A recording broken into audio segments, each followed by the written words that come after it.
Hey everyone, welcome to another video with The Void Touched. Today we're going to be going over the TWAB that released, which is the final TWAB of the year of Beyond Light. The next TWAB we get will be in the Witch Queen. So let's go ahead and take a look. As we can see here at the top, this is going to be Gambit related, and you know we love Gambit. So they go over information here about Vidocs and trailers that they've released of the Witch Queen.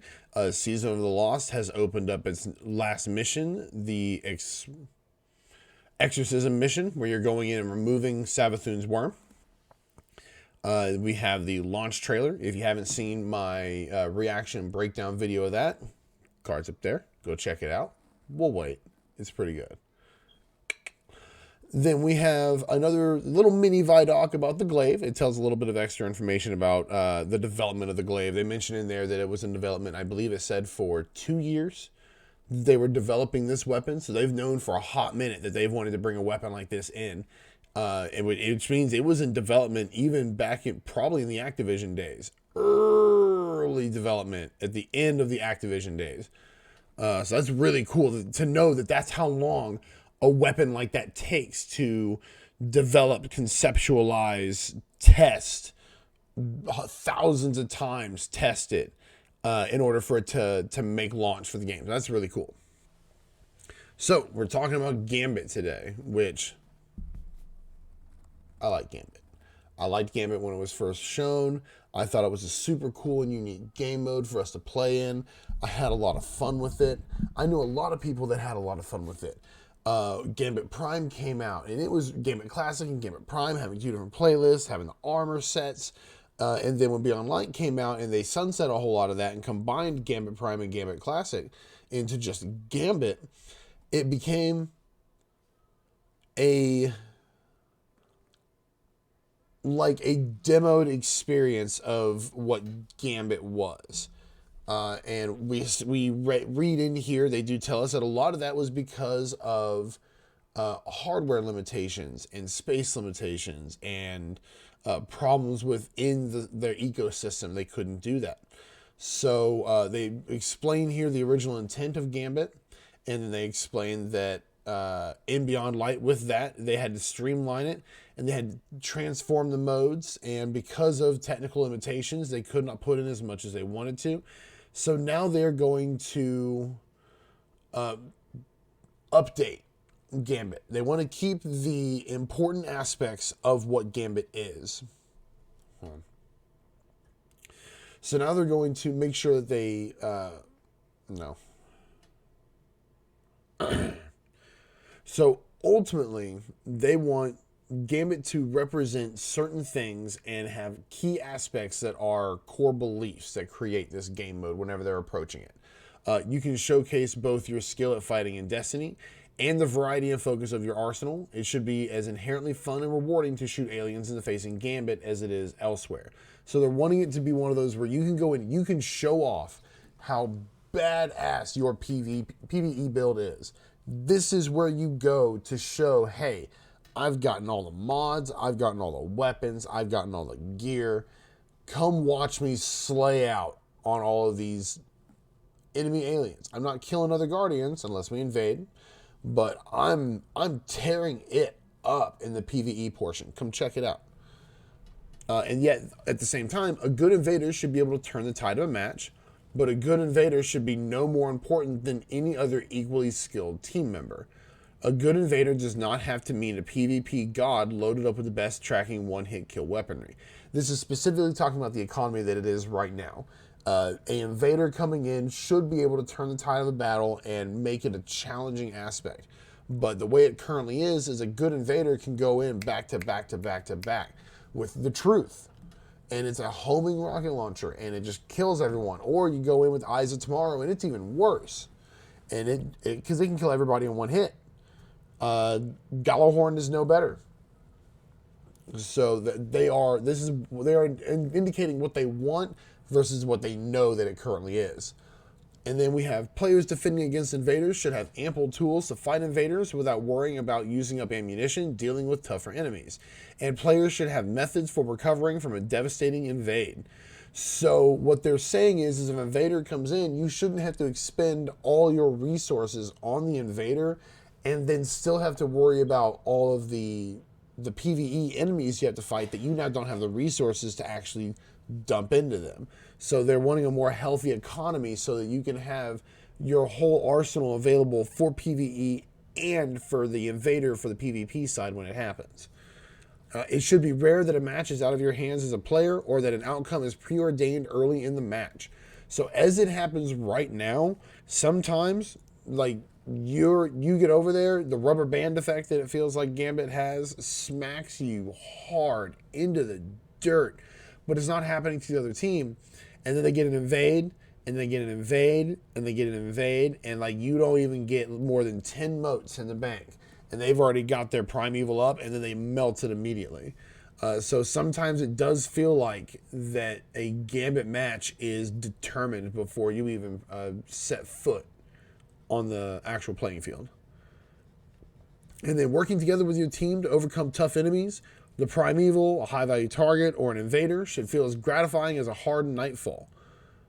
So I like that that's what they want. Unfortunately, especially right now, the way PvE is set up, that's just not the case. I mean, I've melted a boss less than 5 seconds after it spawned.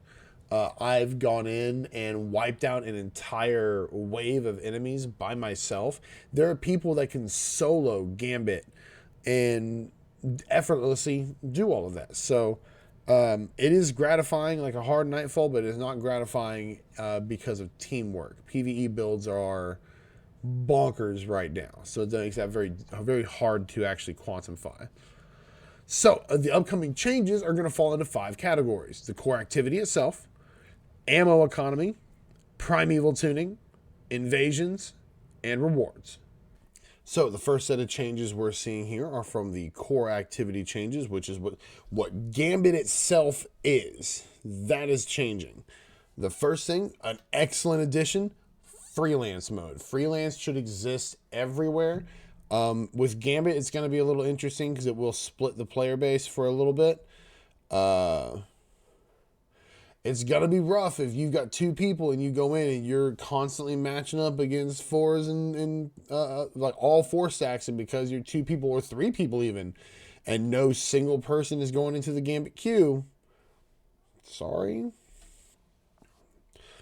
Let's see. We think it's important for players to feel like they always have a chance at winning. That is absolutely true. If you're going against a team, it can be really discouraging to pull up the menu and see that they all have the same clan tag.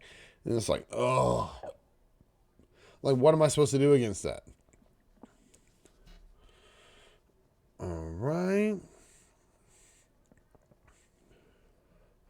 They do mention here about splitting the player base. But or splitting the population for the activity, but they are looking into something to fix that. So rotating seasonal selection of curated encounters starting in Season 16. So this is what I was talking about with the technical limitations.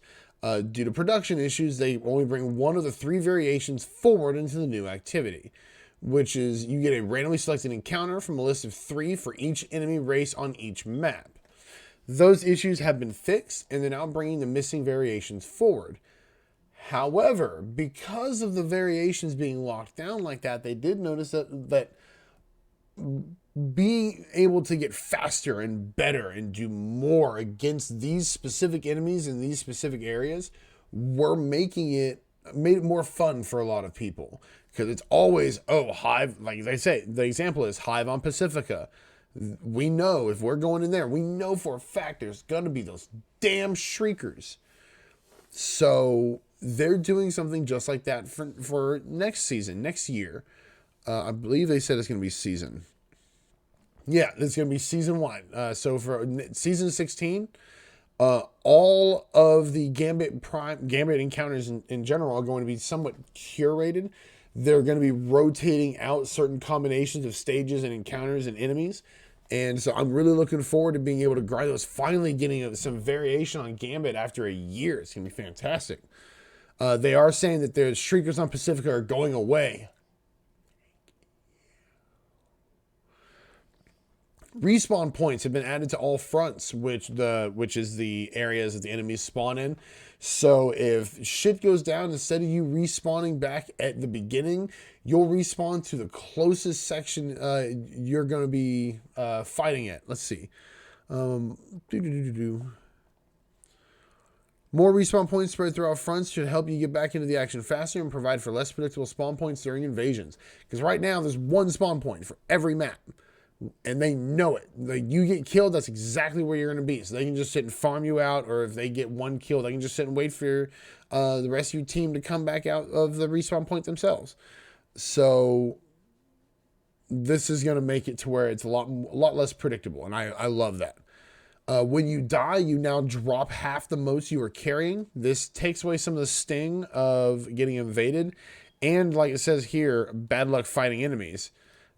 Means that if you find that one dreg that manages to just come up to you from downtown and clean the ever-living fuck out of your clock, half the motes you have will be dropped, and somebody can come up and at least salvage some of your fuck up.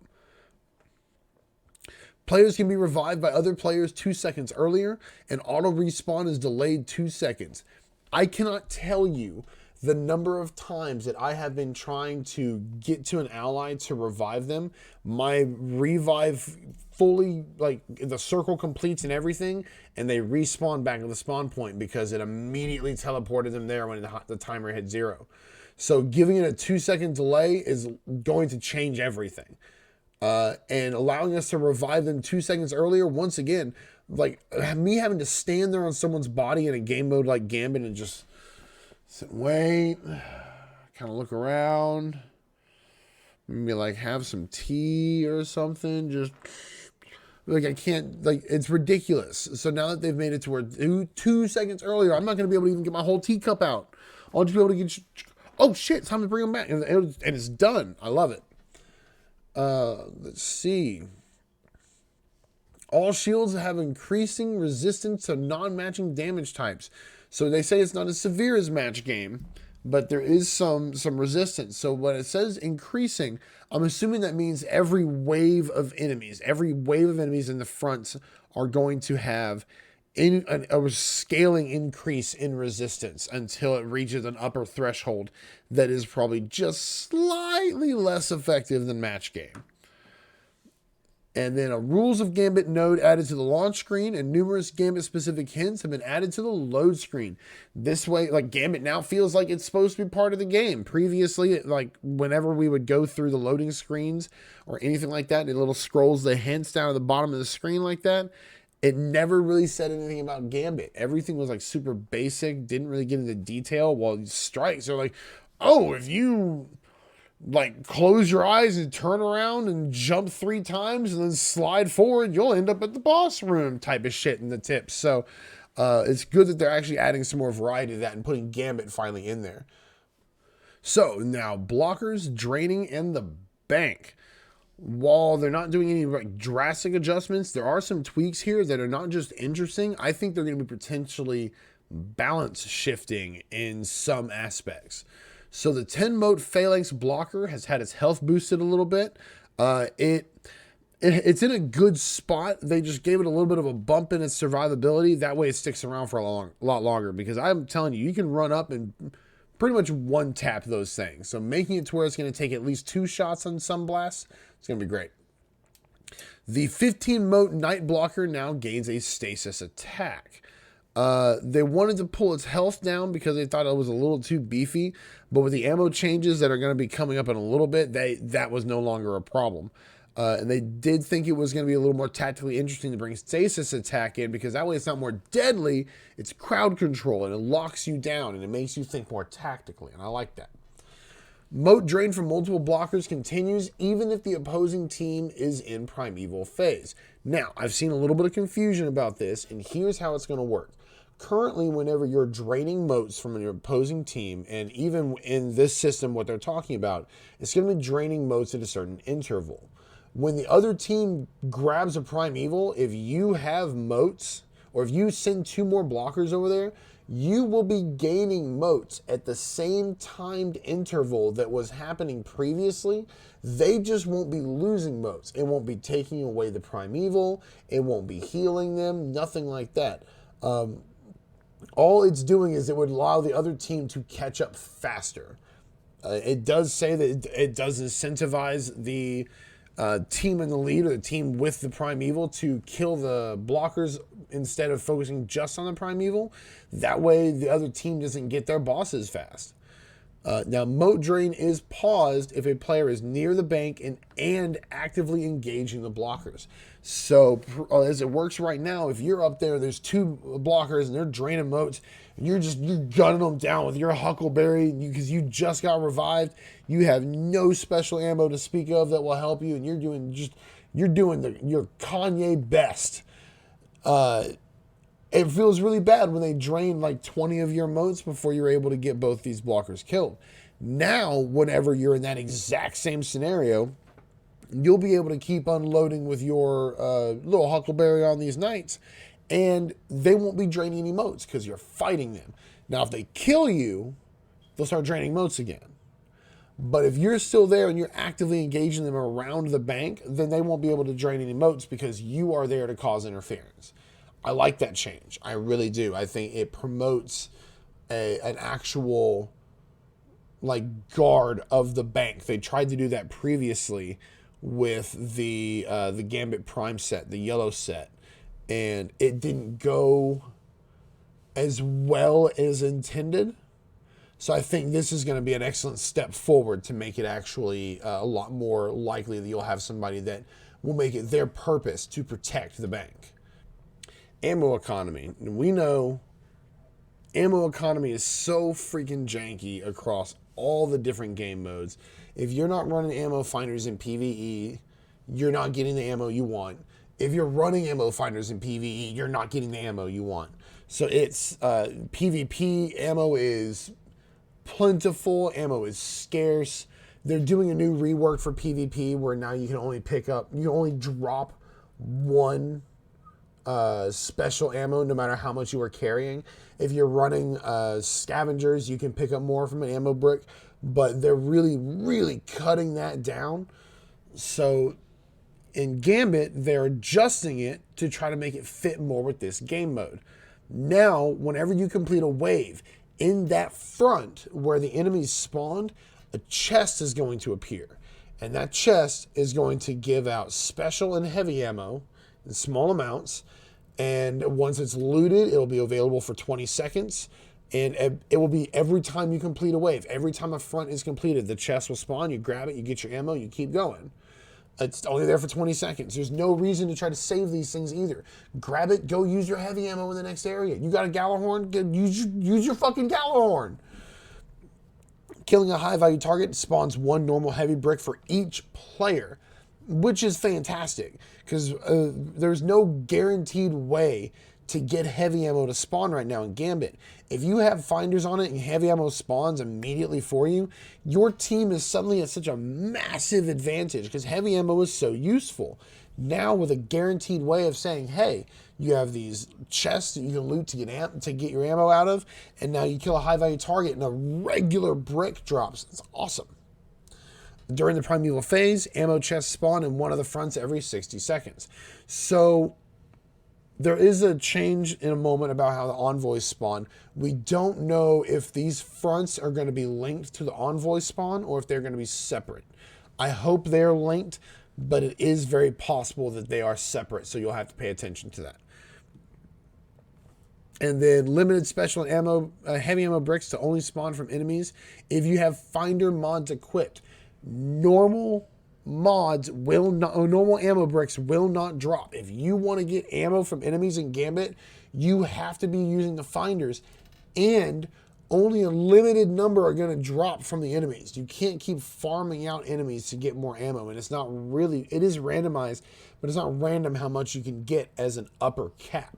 So they could have it set that each match you only get one full magazine or full magazine plus reserves of a heavy weapon. So maybe only 3 heavy bricks will ever drop from finder mods in a Gambit match. That's sort of the example of what they could do with that. Things like Aeon Cult, where you finish a major or above, and it drops heavy ammo for your allies. Those still work. Exotic, like exotics that generate ammo, or the fact that exotics plus the finders are supposed to work so much better. From what I'm understanding here, they're saying that all of that will still work and be more effective in Gambit. So the Primeval fight. So the Primeval is supposed to feel like this big badass boss fight that has multiple phases that you're competing with another team on, going through these phases to see who can do DPS with ad clear, with like the ultimate PvE builds while fending off an invader or invading themselves.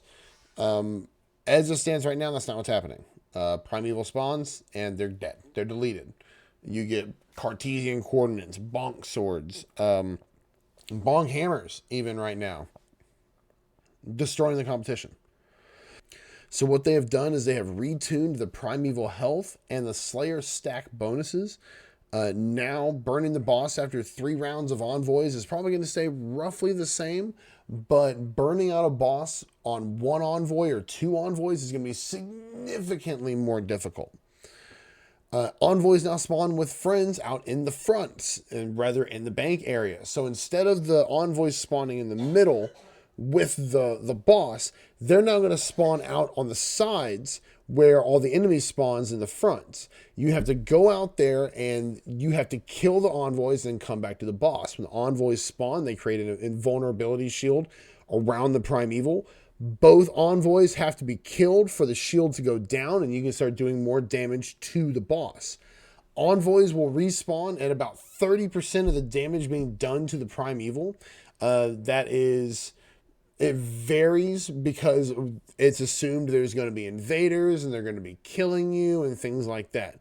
So that's going to go up by 10% every envoy respawn. So the first time they spawn at 30%, then they spawn at 40%, then 50%, and 60, and 70, and I believe 80 will be the final, because after the 5th spawn, they just stop.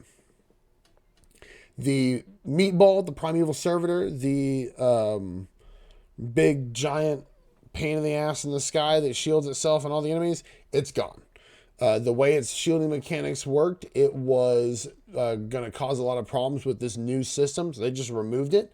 The Malfeasance quest will now start on the first Primeval kill. So anyone who wants a Malfeasance will immediately get that quest when they kill their first Primeval and can start down the path to get the awesome hand cannon.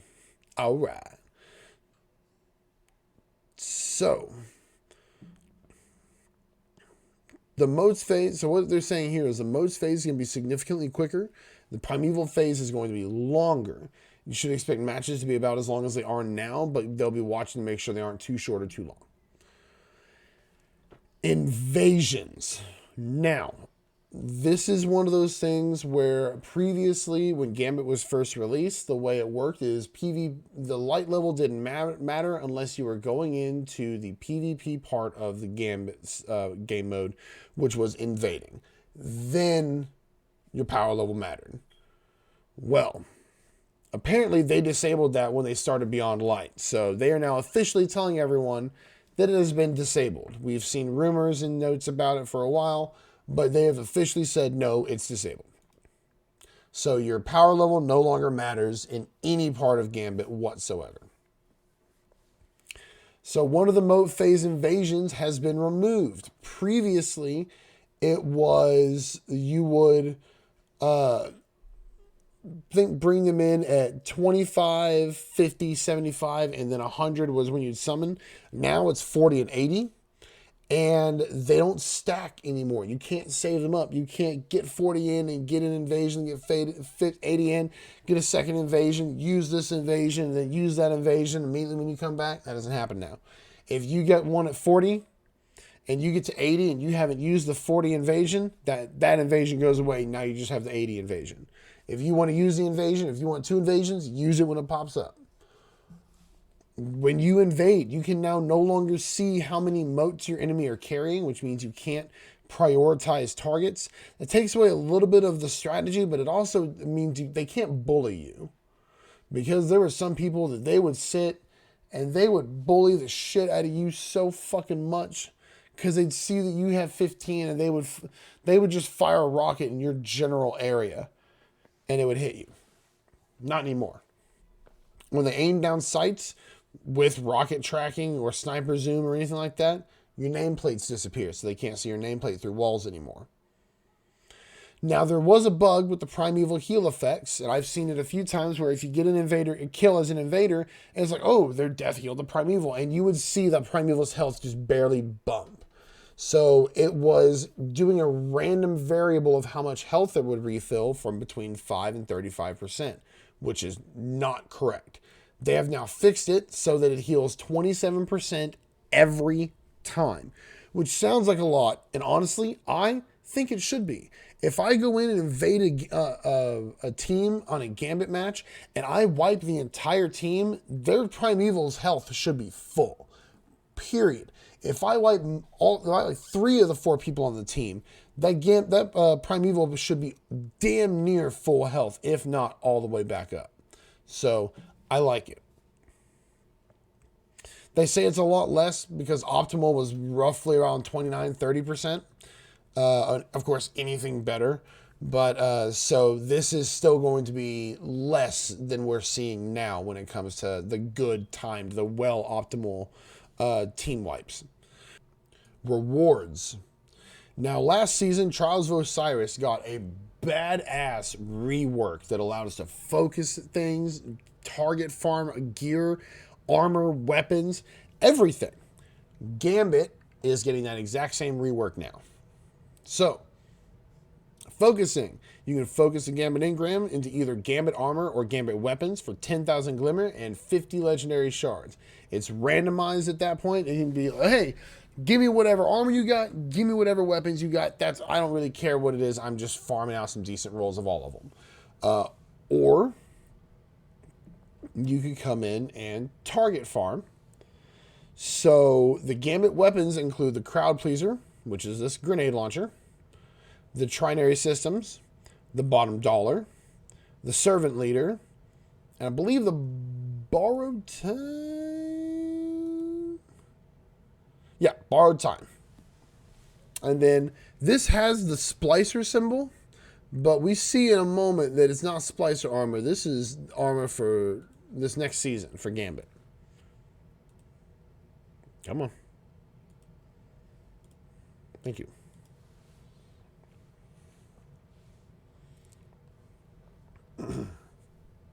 They do point out that the brand new Gambit weapons, when they come out, are drop only. You cannot target farm them for the season they come out in. But the next season, so season 16, the new Gambit weapon, can't target farm it. The auto rifle. But in season 17, you will be able to target farm it because a different Gambit weapon will come out. So, just if you can't get it to drop, you'll be able to target farm it the season after, and it'll be fantastic. Okay, they are expecting to expand his focusing options further during upcoming seasons. I don't know how they would expand them even more, but I do look forward to see what they do with it because I think that would be fantastic. They have removed the Bygones, Trust, and Bad Omens, which pull one out for the homies because those 3 are OGs and they're all amazing still. End match drops. There's a Gambit memento for weapon crafting that can drop after any match. We still don't fully know what the Gambit memento is. So this is the only mode that's going to have a memento right now. They say that it's going to change the appearance of a weapon and add a tracker of sorts to the weapon that's Gambit related. So we will see what happens when we finally get that memento. Older Gambit shaders now have a small chance of dropping at the end of each match. I personally know several people from previous that want shaders from Gambit from previous seasons that they just haven't been able to get because that gear doesn't drop anymore. So this is opening it back up for people to start getting these shaders, and that's fantastic. The Fervative Shell Ghost can now drop at the end of any match. Since they've removed the meatball, which is what the Ghost has a chance to drop from, now you can just get at the end of the match, and it's a random chance. More rituals are going to get this treatment throughout the year. They just don't have any specific dates to share yet. We're expecting it to be Iron Banner that they do next, but they need to do Crucible and they need to do Vanguard. So all of those are still things that need to be touched on. So the future in Gambit Labs. Now, they haven't mentioned anything about bounties, which is what they're pointing out at this point. Bounties are pretty much going to stay the same. Not much is going to be changing about them. They're going to be rotating a few in and out as 3.0 abilities are coming available. They're adjusting some of them, like weapon kills will drop from 25 to 15, melee and grenades from 25 to 5, super kills from 15 to 10, etc., etc. In Season 17, they'll be making additional tuning changes, as well as adding 3 new bounties. Throughout the year, they'll be also adding bounties specific to Light 3.0.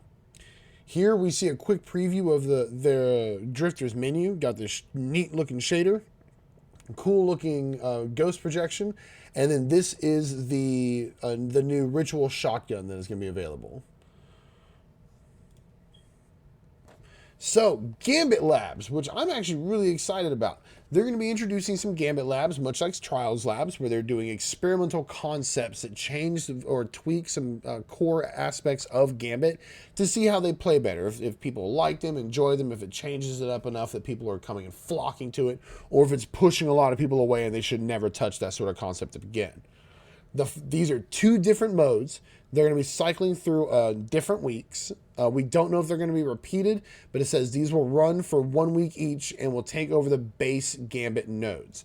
So, Invasion Swap. Long story short, as it happens right now, when you put motes into your own bank, you open your own invasion portal to go over and attack the other team. Basically, it's, oh, you're ahead. Here's something that could potentially give you more of an advantage to get further ahead. This will now make it so that if I deposit 40 motes on my team, or my team obviously deposits 40 motes, if I'm doing all 40 motes, then there's a different type of problem on there. But if we deposit 40 motes, it doesn't open up our portal. We're in the lead. We're ahead. It opens up the other team's portal, or not even if we're ahead. We're the ones who are starting to gain an advantage, or starting to get up in the world. They have a chance to come over and kick us and knock us down when we're starting to get on the rise. It changes the dynamic and the mentality of invasions, because then it's like, oh, I have enough to get to 40. Do I wait until we have enough to maybe possibly hammer out everything to get up to 80 motes so we can pass the next section? Because that's, if we were at 39 and then we had all 4 people with 15 motes, that would get us to 79. We just need one person while the invader's coming through, go get a mote, come drop the mote. They won't be able to invade a second time. But the precision needed to pull off a move like that is insane. So then putting us in a situation where we can even think about doing something that strategic, that level of you've just activated my trap card type of shit. I like that they're putting that back onto the board for us to play around with. Moat Thief. So right now what they've thought about with invasions is you're running in, you've got taken power. You're the tank. You're the terror. You're the asshole coming in to ruin their day. You're the predator. But instead they're going to switch it over to now you're the thief.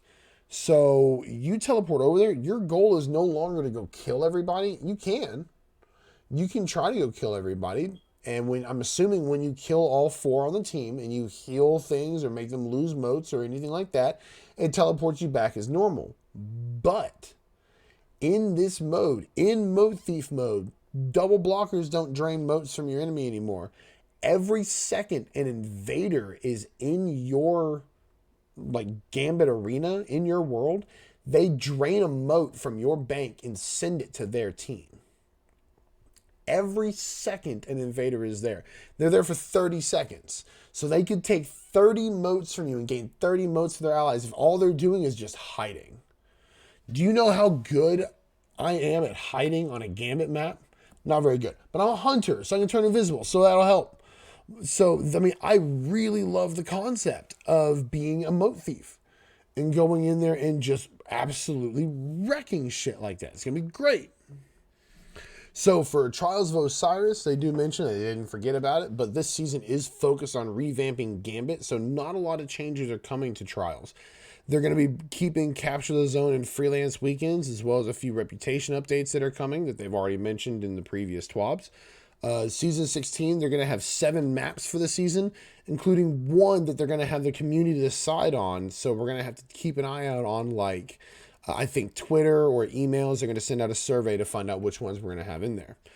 And they are talking about, they're hinting at, well, not hinting, they're flat out saying there will be some adept reward changes for Season 17, the one after Season of the Risen. So we'll probably see those a few weeks before Season of the Risen ends. So, just a few more details. We've got Iron Banners going on right now. It's the last Iron Banner of technically this game year and of this season. It has several weapons of Iron Banner that are being shelved and put in the vault, so get them while you can. Let's see here. Okay, final patch note preview. Starting with the Witch Queen, Ritual Rewards. Starting with the Witch Queen, Ritual playlist rewards will be updated to grant ritual-specific gear, weapons, mods, armor, and no longer be granting rewards from the general world pool. Thank you. Basically, like it says right here, Crucible will give you Crucible stuff, Vanguard will give you Vanguard stuff, and Gambit will give you Gambit stuff. No longer will you be doing a Crucible match and you'll get a freaking Gambit shotgun. Why? Why? Grand Focusing is currently only available on Saint 14 and the Drifter. They say that's going to be coming to the Shaxx and Zavala at some point. We don't really know when.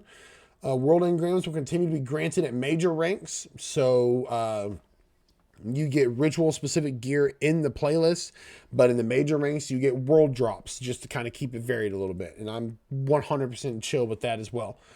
They're receiving updated armor. So here's what we can see here. It's going to be different colors for each activity, but these are the armor sets. We have the Warlock, kind of looks like the Hierophant 4 from Destiny 1. This is the Vanguard color scheme. We have the Hunter and the Titan look like they're sharing a helmet, kind of. Well, this kind of looks like a Master Chief BMX knockoff helmet that we've got this tight little motocross jacket on. Clearly, this is the Crucible setup. This all will change.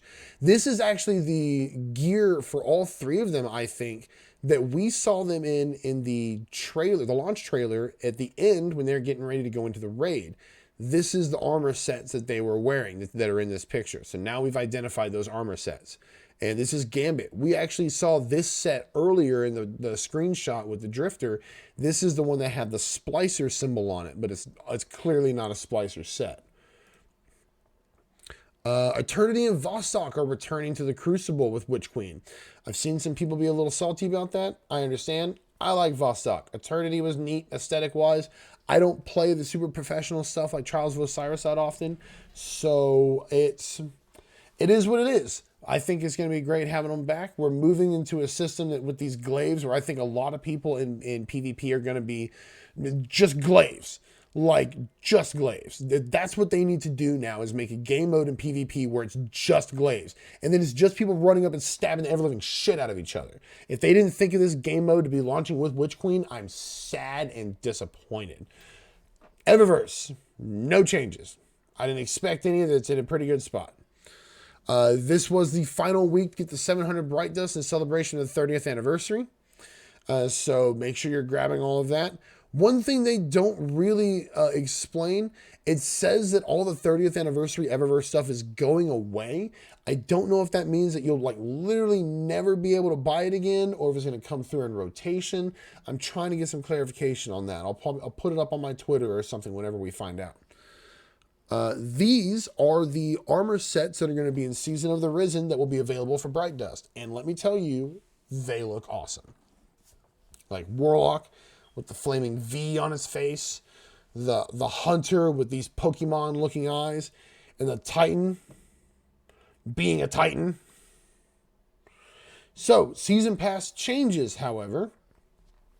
They're adding high stat seasonal armor back to the Season Pass. They removed it this last time saying, oh, we have different sources of you getting armor, and nobody really liked a lot of those sources. They were inconsistent, they were limited.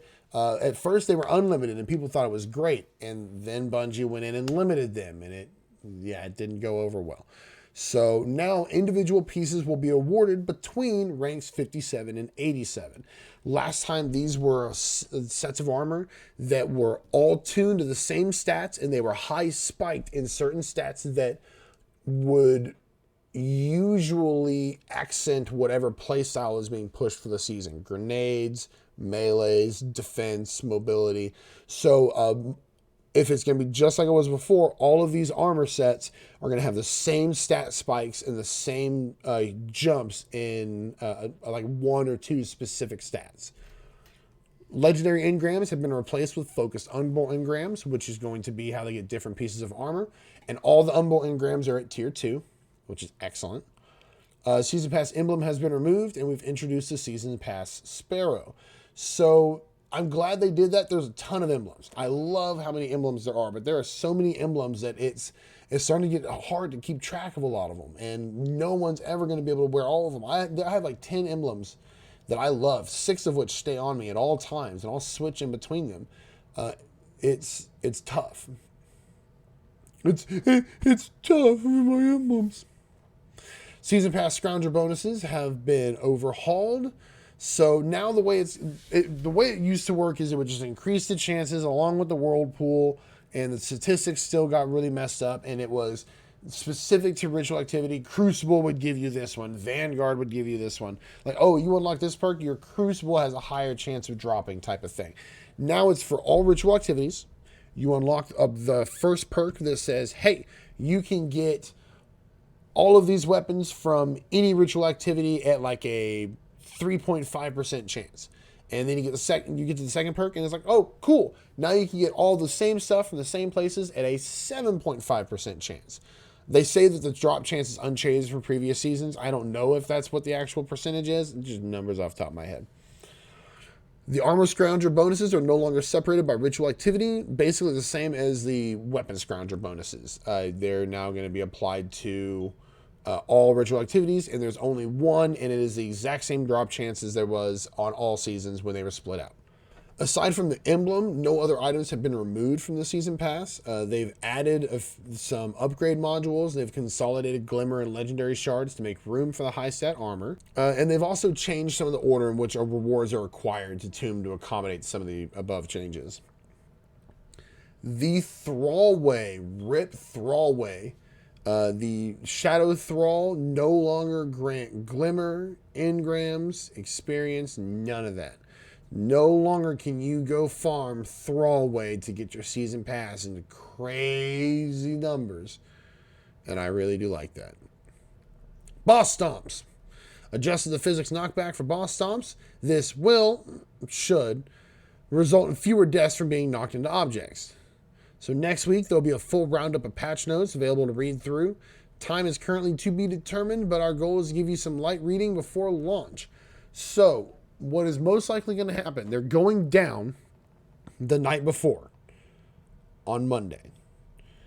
Tuesday's when it's launching. So they will probably give it to us Tuesday morning, an hour or two before launch, so that people like myself who are going to be streaming will have something to read, something to sink our teeth into, just to kind of nod a little bit so we can see what some of these changes are, what's really going on, what adjustments are being made that are secret as of now that won't be secret at that point. We have the Steel Series Destiny Collection. They actually look really dope, to be honest. I actually kind of want to get that mouse. They look dope as hell. If you want one, buy one.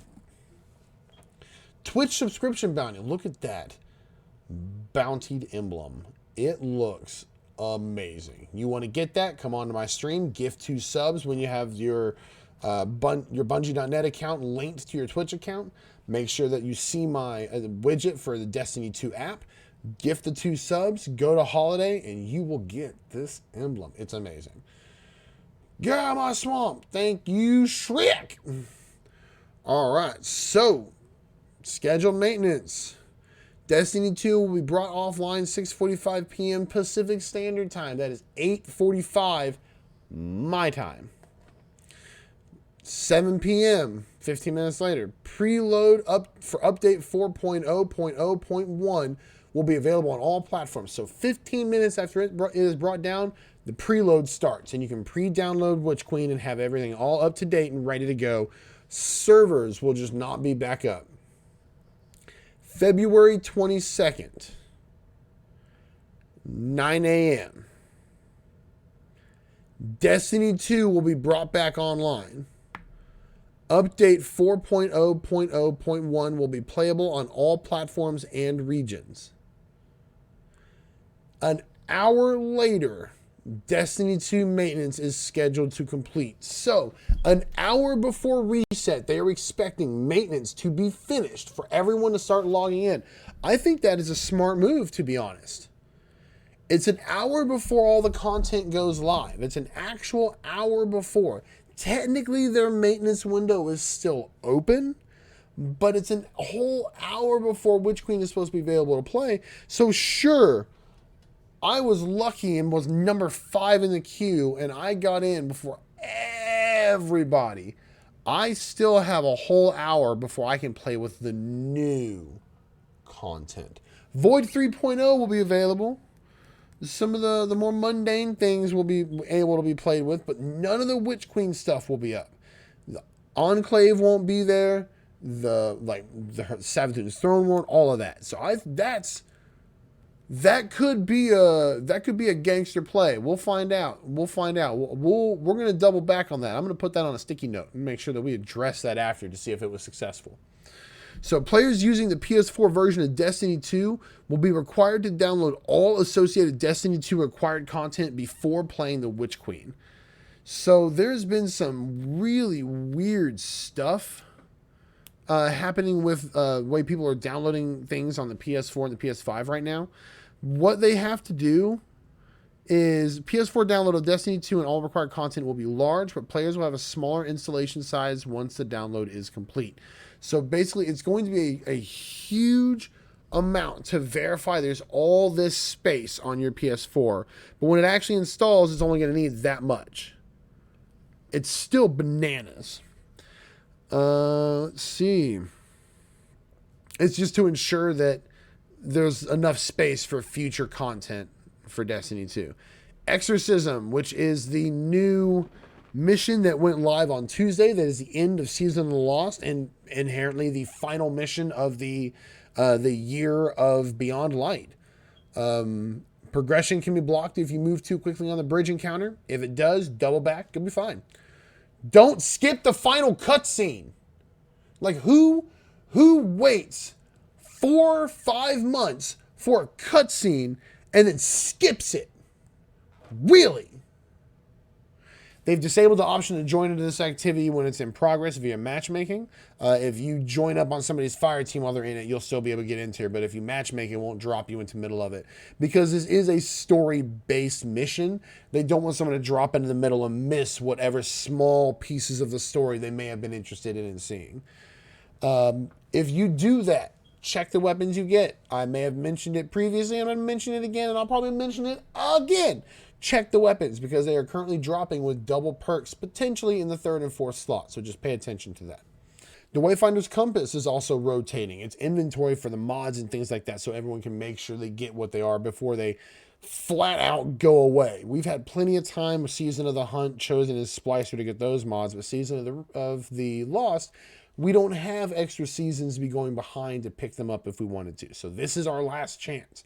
So the 16th, which was yesterday, was one rotation. The 18th, which is tomorrow, is going to be another rotation. And then the 20th, which is on Sunday, is the final rotation. Some last chance Bungie rewards. You'll need to go and check on the Bungie rewards website because there's some that go away once Witch Queen launches. The Twitch bounty subs, the one that is currently available will be going away and the new one will be up. They'll be cycling out the Year 4 content vault. Let's see. Known issues. The Hunter's Tempest Strike melee shockwaves can't pass through doorways, and the Hunter Virtuous Cloak appears rigid when worn. That's fair. Got some neat videos and art and everything. Just thinking the other day, many of us have been here for nearly 16 seasons of Destiny 2 content and even more of that space magic goodness if you turn back the clock to the launch of Destiny 1. Even after so much time, the feeling of a Destiny release is like no other. The promise of new loot always drives some excitement, but it's the wonder and mystery of it all that truly resonates. Moments of discovery are potent. Sometimes it's easier to recite the first encounter with a crazy boss or the moment of a god roll dropped into your hands than it is to remember a sibling's birthday. We're excited to hear about your upcoming journeys through the campaign. We're excited to watch as you craft your first weapon. We can't wait to hear people scream in terror while attempting to revive a teammate during a legendary mission. Just a few more days left and it will all be in your hands. Thank you for playing and cheers for being one of the best communities on this planet. Much love and see you Sarside. DMG. Hell yeah. These are some amazing changes for Gambit. We're just jump straight back up to Gambit. I'm down with every one of these changes. I love both of these Gambit Labs modes. I am super excited for the future of Gambit. I think the armor that we're getting looks cool. I didn't like that all three armor sets for that you can get from those activities they kind of look the same. And they just changed the color palette. This has got decals. This is most likely going to have swatches and like got actual things going across it. So I'm excited for it because others just seemed really boring to me. I don't know. Maybe they did have decals and stuff going across them. I've seen them for a year and a half, almost a year and a half now. It is what it is. Returning Crucible matches. Badass Eververse armor for Universal Ornaments. The cool looking gear you can get. It's looking like it's going to be great. Bungie Bounty Emblem. Like, come on. So, thank you for hanging out and checking out this TWAB. I'm super excited for Witch Queen. Check me out on Twitch. Watch my more of my videos on YouTube. If you see me in the streets, high-five me. Just be a great person. Have a great night. And thank you for hanging out. Peace.